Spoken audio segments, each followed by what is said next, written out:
오늘 말씀 제목은 나를 받아주소서입니다.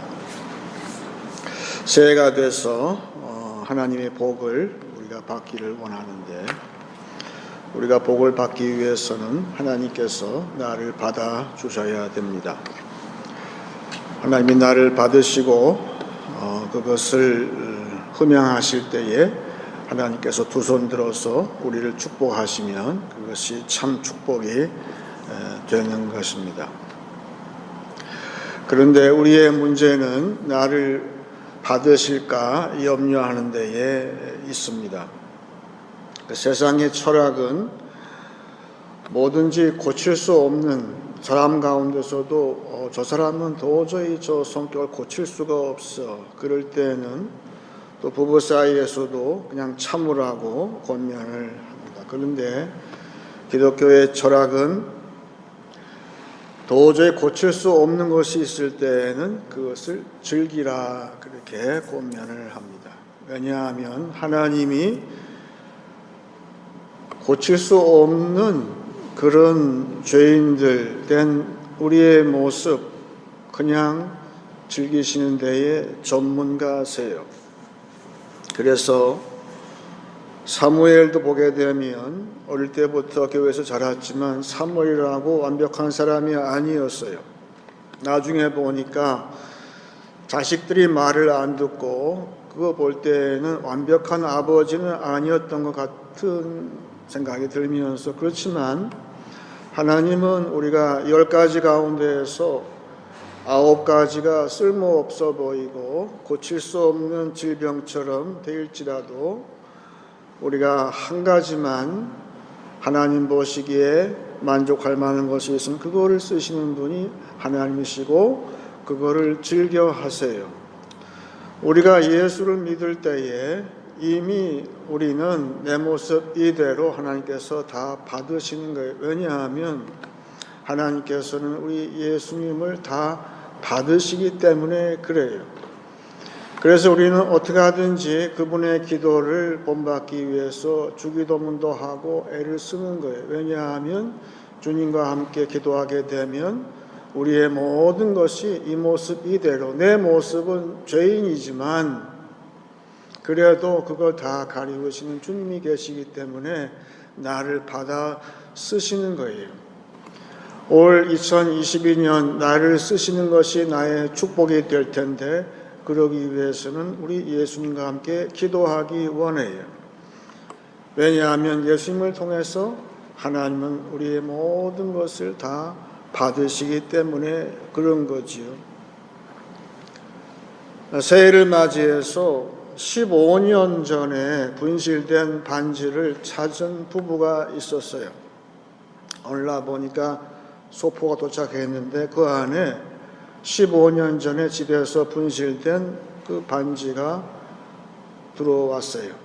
그리고 짤막한 사연이 거기 있는데, 당시에 15년 전에 그 사춘기의 소년이 그걸 훔쳐갔다는 거예요. 그럴 수 있죠. 사춘기 때는 별짓 다 하니까. 그런데 성년이 되다 보니까 양심이 도저히 가책이 돼서 그 가지고 있던 반지 딴 데 쓰지도 못하고, 그거를 제가 이러이러해서 댁의 반지를 훔쳤습니다. 이걸 다시 돌려드리니 저를 용서해 주세요 하고 회개하는 내용의 편지와 함께 그거를 보냈다고 그래요. 그래서 새해에 이 부부가 놀라운 선물을 받았다고 그래요. 새해의 시작이 아주 멋있게 출발을 했다고 그럽니다. 왜 그럴까? 왜 순서가 그렇게 될까? 새해 출발을 할 때 왜 우리는 먼저 회개를 해야 되는가? 예수님께서 말씀을 해주고 계세요. 마태복음 5장 23절에 그러므로 예물을 제단에 드리려다가 거기서 내 형제에게 원망들을 만한 일이 있는 것이 생각나거든 예물을 제단 앞에 두고 먼저 가서 형제와 화목하고 그 후에 와서 예물을 드리라. 이 사람은 지금 예수님을 만난 거지요. 단지 우리의 예물, 우리의 기도, 우리의 경배가 받아들여지지 않았을 뿐이에요. 하지만 오늘 이 자리에서 예수님을 만난 사람이에요. 그 예수님이 그에게 권면을 하는 거예요. 먼저 원망 들을 만한 그런 사람한테 가서 먼저 용서를 구하고 용서를 받아라. 이 재물은 여기 그대로 있다는 거예요. 그 다음에 하나님께서 받으실 것이다. 하나님께서 예수님을 통해서 약속을 주셨어요. 우리는 하나님께서 나를 받으시기를 원해. 그것이 우리의 복의 근원이기 때문에 그래요. 예수님은 우리의 복의 근원이라고 하잖아요. 예수님께서 권면하시는 거예요. 먼저 중요한 것은 먼저 형제 자매 사이에 용서를 구하고 용서를 받아라. 그것이 너의 온전한 예물을 방해하고 있다는 거예요. 그래서 오늘 예배를 통해서 우리가 예수님을 만나는 거예요. 그래서 이 예배를 통해서 하나님께서 나를 받으시고 마음껏 나의 헌금도 받으시고 내가 축복을 받기를 원하는데 이 순간에 내 마음에 찔리는 바가 있어요. 그것은 내가 문득 떠오르는 나의 잘못일 수도 있고 나의 고질적인 오래된 것도 있을 수 있어요. 이 모든 것을 용서라는 뜻은 우리가 아는 대로 영어의 let go예요. 이제는 그냥 잊어버려라. 그냥 흘려버려라. 용서해버리라. 그것이 용서받지 못한 것이 하나님께서 우리의 기도를 받지 못하시는 원인이다. 무엇이 먼저일까요? 새해에 나의 복을 구하고 있어요. 나를 받으심이 중요해요. 그런데 먼저는 예수님 말씀하시기를 먼저는 용서하는 것, 화목하는 것, 그리고 하나가 되는 것, 이것이 가장 중요한 것이다 말씀을 해주고 있어요. 우리의 죄는 무엇일까? 예수님이 오시고 나서의 모든 죄는 한 가지로 통일됐어요. 그것은 우리가 다른 사람과 하나가 되지 못하는 죄, 이것이 다 모든 죄의 다 원천으로 되어 있어요. 그래서 예수님은 사도 요한이 말씀하시고 사도 바울이 말씀하신 대로 우리의 화목제라 그랬어요. 구약의 모든 제사가 전부 하나로 통일되는데 세상은 자꾸 죄가 아니라고 그래요. 그거는 너와 부모 사이에 문제가 생겨서 고착된 심리학적인 갈등이라고 할 때에는 그 외에는 대책이 없어요.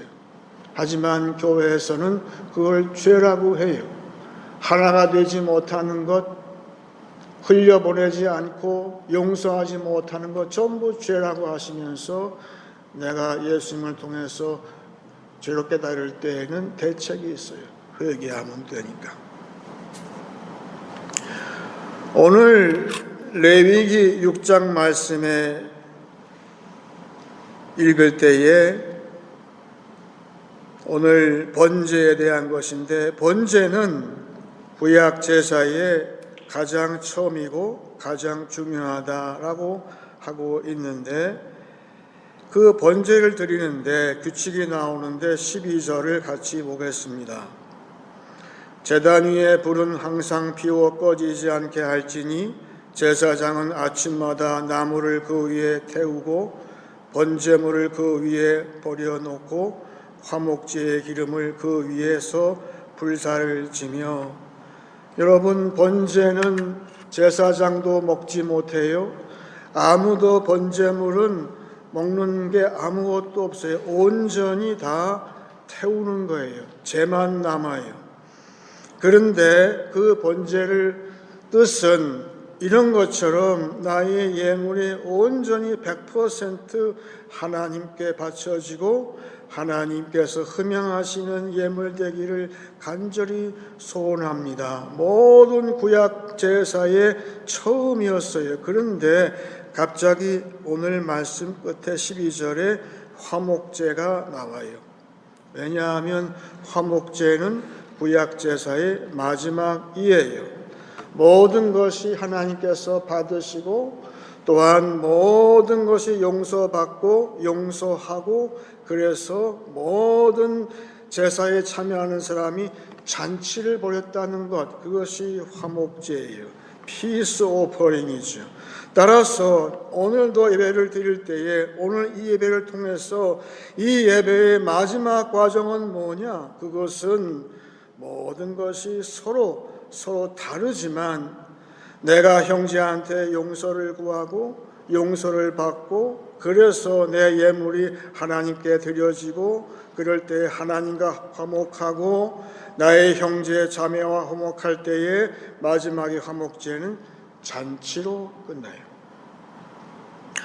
우리의 예배도 교회의 예배도 마지막에 펠로십으로 끝나요. 모든 것이 잔치로 끝나게 돼요. 왜? 내 마음에 기쁨이 있어요. 왜? 하나가 됐으니까. 영어로 얘기해서 atonement at one month라는 말이죠. 그 말이 처음 나왔을 때는 모든 것이 하나예요. 남편과 아내가 하나가 되고 형제가 하나가 되고 자매가 하나가 되고 모든 교우가 하나가 되고 세상 모든 만민이 내가 알고 있는 모든 사람, 내가 살면서 사귀었던 모든 사람들 가운데에서 서로 다르지만 하나를 이룰 때에 거기에 잔치가 있는 그것이 화목제예요. 그래서 오늘도 교회는 이 예배가 시작할 때에는 나를 받아주세요. 그래서 새해 이 첫 예배들 가운데에서 나의 예물을 받으시고 나를 받으시고 축복해 주세요. 그런데 우리 예배의 마지막은 잔치하는 거예요. 모든 것이 이제 하나가 되었다는 선포죠. 그것이 마지막 제사의 마지막이었어요. 성 어거스틴을 낳은 모니카 여사가 있죠. 모니카는 일찍이 이 화목제사, 예수님의 용서하는 것, 그것을 깨우치신 분이었어요. 그래서 그 당시에 지금도 마찬가지지만 부부 사이에 지금도 뭐 부부 폭력이 있다고 하지만 가정 폭력이 있다고 하지만 그 당시에 남자들은 가부장적이어서 그리고 모니카의 남편 어거스틴의 아버지가 굉장히 다혈질적인 사람이었다고 그래요. 그 어거스틴의 고백록에 보게 되면 자기 아버지에 대해서 솔직하게 얘기하더라고요. 우리 아버지 걸핏하면 화를 내고 막 그랬다고 그래요. 그런데 이 모니카는 남편이 화를 낼 때 그것을 까닭이 없어요. 그냥 화를 내는 거니까. 그럴 때는 대꾸하지도 않고 그냥 가만히 들었다고 그래요. 그리고 나서 남편 화가 다 식을 때, 사그라들었을 때에 조용히 자기가 왜 그렇게 했는지에 대해서 남편한테 조곤조곤 설명을 하게 되니까 남편이 그럴 수도 있었겠네. 그래, 이 부부가 절대 싸운 일이 없었다고 그러네. 그 당시에 다른 부부들은 남편이 막 화를 낼 때에 그걸 따지고 드는 거예요. 그래가지고는 남편한테 얻어맞아가지고 막 붓고, 당신은 어떻게 된 게 그렇게 싸움도 가정이 화목하냐. 그래서 모니카가 다른 여인들한테 그 방식을 이야기해 줌으로 해서 그거를 채택한 사람은 똑같이 화목을 했지만 그렇지 않은 고집 부리는 사람은 계속 얻어맞는 거죠. 그랬다고 해요. 그런데 남편하고만 그렇게 화목한 것이 아니라 시어머니하고도 그렇게 화목할 수 있었다고 그래요. 왜냐하면 요새도 보게 되면 사람들은 취미가 아주 못된 취미가 있는데 구경하는 걸 좋아해요. 남이 집 불난 거 구경하는 거, 또 싸움 구경하는 거. 요새 보니까 하이웨이에서도 무슨 사고 나면은 쳐다보고 차가 막 정체되고 그런 거 보게 되면 사람들 마음을 알 수가 있는 것 같아요. 그래서 이 하인들 가운데서 특별히 여자 하인들이 그 주인, 나이 드신 주인 마님하고 새 며느리 사이를 이간질을 시킨다는 거예요. 그래가지고는 그걸 듣고 나서 이제 시어머니가 오해를 했다는 거죠. 하지만 가만 보니까 이 며느리가 반응이 없어요. 깨달았어요. 그래서 이 우리 며느리가 정직한 사람이구나 깨달았다는 거예요. 그래서 자기 자식한테 얘기했다는 거예요. 하인 가운데 아무개가 그렇게 이간질하는 거짓말을 지어내서 했으니 벌 주라고 그랬다. 그래가지고는 본보기로 벌을 주고 앞으로 절대 남의 이야기를 옮기고 없는 말 지어내는 사람은 이렇게 될 줄 알라고 엄하게 다스리니까 그 다음부터는 절대 이간질하는 말이 없어졌다고 그래요. 그래서 이 시어머니하고 이 며느리가 하나가 돼서 잘 살 수 있었다 그래요. 그런데 우리가 잘 아는 오늘 번제 이야기이기 때문에 열왕기상 3장 4절을 제가 보겠습니다. 이 솔로몬 왕 이야기입니다. 이에 왕이 제사하러 기브온으로 가니 거기는 산당이 큼이라. 솔로몬이 그 제단에 1천 번제를 드렸더니 솔로몬이 깨어보니 꿈이더라. 이에 예루살렘에 이르러 여호와의 언약궤 앞에 서서 번제와 감사의 제물을 드리고 모든 신하들을 위하여 잔치하였더라. 열왕기상 3장 4절하고 마지막 15절을 제가 읽었습니다. 1천 번제를 드렸어요. 우리처럼 예배를 성대하게 드렸다는 거예요. 제가 다시 보니까 그 기브온에서 1천 번제를 드리고 나서 그걸 끝이에요. 번제의 마지막인 이 화목제를 드리지 않고 꿈에 하나님께서 자기를 받으심이 확인됐다 이거죠. 인정됐다는 거예요. 그래서 기브온에서 제사를 마치지 아니하고 자기 궁으로 돌아가서 보니까 자기가 알고 있는 자기의 말을 복종하는 자기 신하들하고만 잔치했다. 그러면 기브온에서 쭉 기다리고 있었던 백성들은 어디 갔어요? 그 잔치 음식은 못 먹었잖아요. 온전한 번제의 끝은 마지막 화목제인데 그것을 끝맺지 못했어요. 그리고 자기가 아는 사람하고만 화목제의 음식을 나눠 먹는 일을 했다. 고스란히 나중에 나라가 완전히 하나가 되지 못했을 거 아니에요. 그래서 나중에 솔로몬 마지막에 그런 분란이 나는 거지요. 오늘 보니까 본문 말씀, 아까 읽은 말씀에 다시 읽게 됩니다. 제단 위에 불은 항상 피고 꺼지지 않게 할지니 제사장은 아침마다 나무를 그 위에 태우고 번제물을 그 위에 버려놓고 화목제의 기름을 그 위에서 불사를 지며 번제를 드리는데 화목제의 기름을 그 위에 불사르라 그랬어요. 기름은 그 위에 나오는 번제의 그 제처럼 구약에서는 이 풍성함의 상징이에요.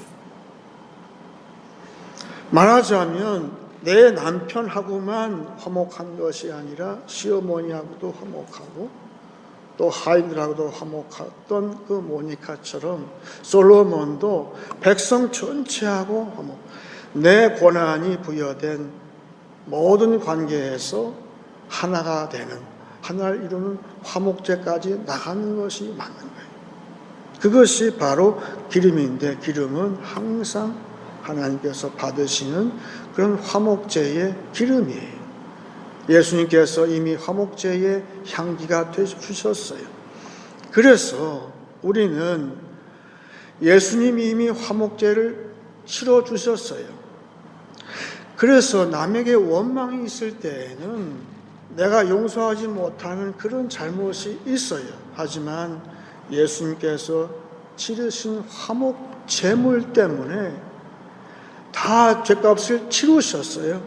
그래서 나는 그 사람을 악으로 갚을 이유가 없어요. 오직 악을 손으로 갚을 수 있는 거예요. 그것이 화목제의 비결인 것이죠. 오늘날도 마찬가지인 거죠. 그래서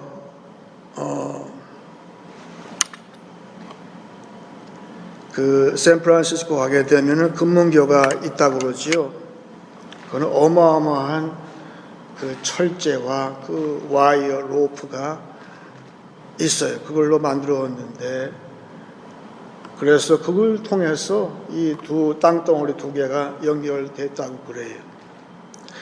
누가 말씀대로 우리 예수님은 판때기 두 개하고 못 세 개로서 하나님과 우리 사이를 연결해 주셨다 그래요. 그런데 우리 예수님은 지금도 그것만이 아니라 지금도 우리에게 계속 우리를 향해서 우리를 위해서 기도하고 계세요. 지금도 우리를 위해서 나를 위해 기도하시는데 그 기도 제목이 뭘까? 그것은 아까 말씀 그대로 내가 너희를 받아서 하나님께 드린 것처럼 너희도 서로 받으라. 이제는 내 대신에 너희가 화목제의 제물을 항상 실천하는 매일매일이 화목제사가 되도록 하라. 그렇게 우리에게 말씀하시고 지금도 우리를 위해서 기도하고 계신다는 것이죠. 이제 오늘 말씀 정리하면서 우리 다 같이 조용히 눈을 감고 말씀을 정리하기 원합니다. 올 한 해 여러분의 모든 기도가 번제처럼 하나님이 다 받으시길 원합니다. 혹 그 받으심을 맡고 있는 비화목의 상황이 다 해결되길 원합니다.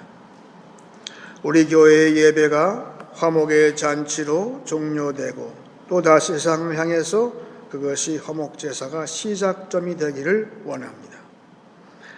성령의 기름 부으심으로 나의 고난이 주어지는 범위에서 화목 곧 하나됨이 계속 확장되길 원합니다.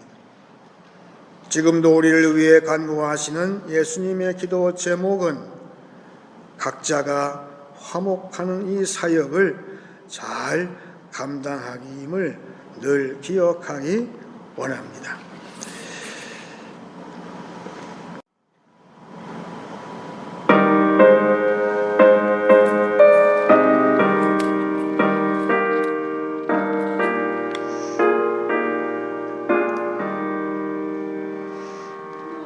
주의 도움 받고자 주 예수님께 빕니다.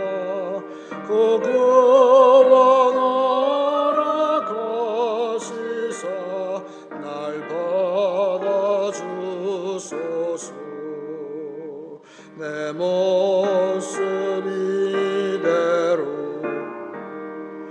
주 받아주소서.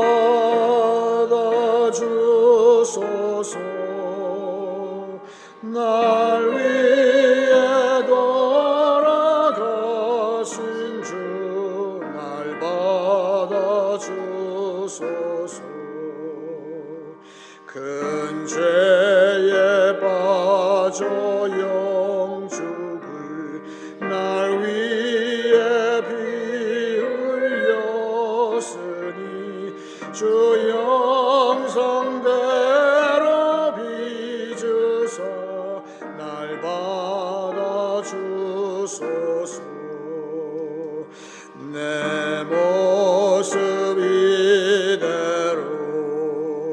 주 받아주소서.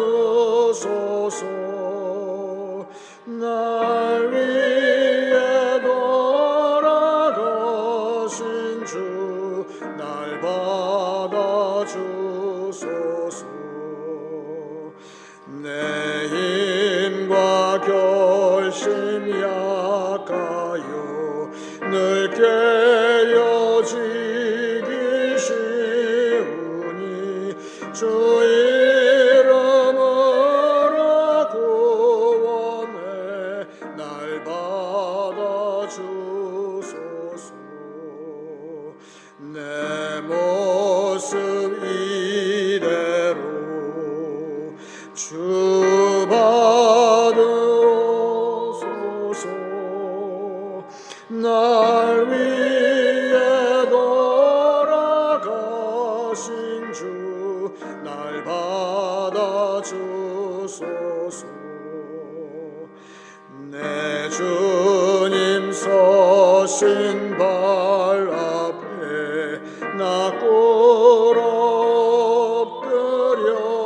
엎드렸으니 그 크신 역사 이루게 날 받아주소서. 내 모습